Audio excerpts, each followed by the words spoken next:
Many of you have heard of margin trading.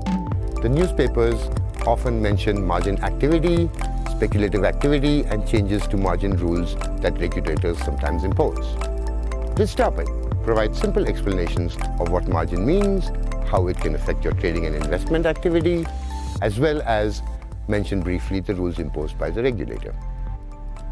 So what is margin? Simply stated, margin implies trading with partly borrowed money. For various cultural reasons, borrowing has not been viewed favorably by Indians, but I believe that to be changing now. So think about what happens when you purchase a flat or a house. You put some money down and you borrow the rest from a bank to pay for the purchase. Think of the money you put down as your equity investment in that property. You then repay the loan in equal monthly installments, your EMI, which includes both principal and interest. You may have bought the flat merely to have a roof over your head, as many do, or you may have the expectation that as real estate prices increase, the value of your property will increase, and you may eventually be able to sell the house for more than you paid for it. You may even invest the proceeds later into a larger, bigger place as your family grows. So what is going on behind the scenes here?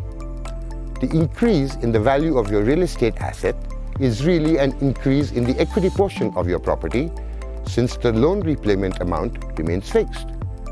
As long as the rate of appreciation in the property's value is more than your cost of borrowing, you will come out ahead. The risk, of course, is that if the property value falls, you still have to pay your loan amount. This is exactly the case with borrowing on margin to buy securities. Of course, the risks of borrowing to buy securities or to buy real estate are different, and we will address that later. But let's start with a simple example for now.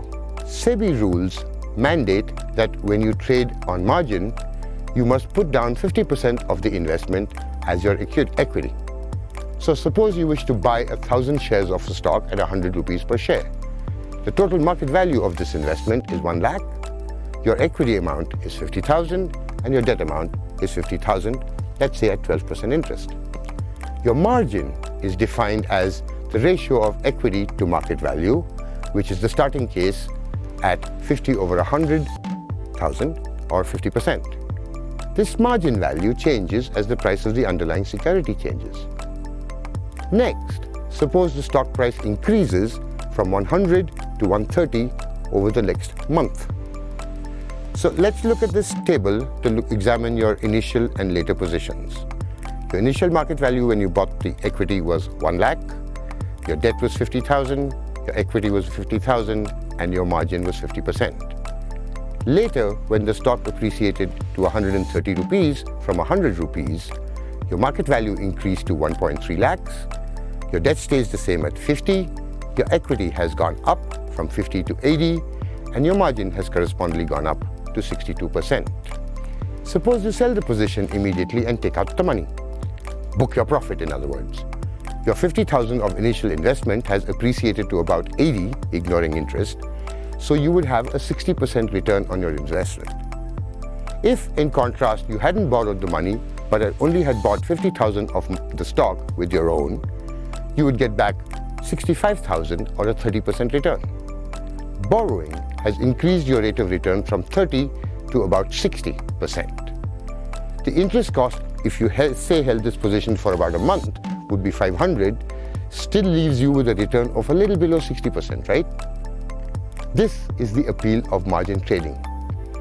Indeed, since you now have a larger equity position, above 50%, you can even view this, and many do view it, as extra borrowing capacity and increase your stock position still further. Many find this very seductive. So let's look at a bleaker scenario now. Suppose instead of rising to 130, the stock dropped to 80 from the initial 100 where you bought it. Look at the bleaker scenario in the second table now. Your market value initially, as before, was 1 lakh, debt at 50,000, equity at 50,000, margin at 50%. Later, the stock's value has decreased. The market value, therefore, has decreased to 80,000. Your debt still remains the same at 50,000. What has gone down is your equity to 30,000. making your margin come down from 50 to 23%. In this bleak scenario, now look at what happens from a rate of return perspective. All that loss in value of the stock's price accrues to the equity portion of your investment, as the debt still remains fixed at a 12% cost. Again, ignoring interest costs, you will only recover 30,000 of your initial 50 for a loss of 40%.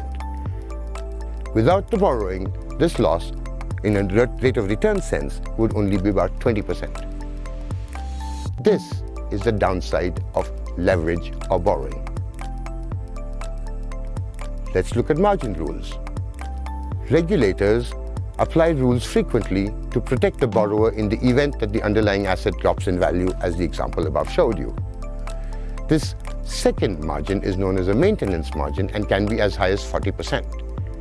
What this means is that if your equity drops to below 40% of the market value of the losing position, then you will get a margin call from the lender, your broker, and have to take some action. This action usually involves paying off a portion of your debt in order to bring your equity portion back up to 40. If you don't have the money to pay off this part of the debt, then the broker who lent you the money can sell your shares and recover his loan in that manner.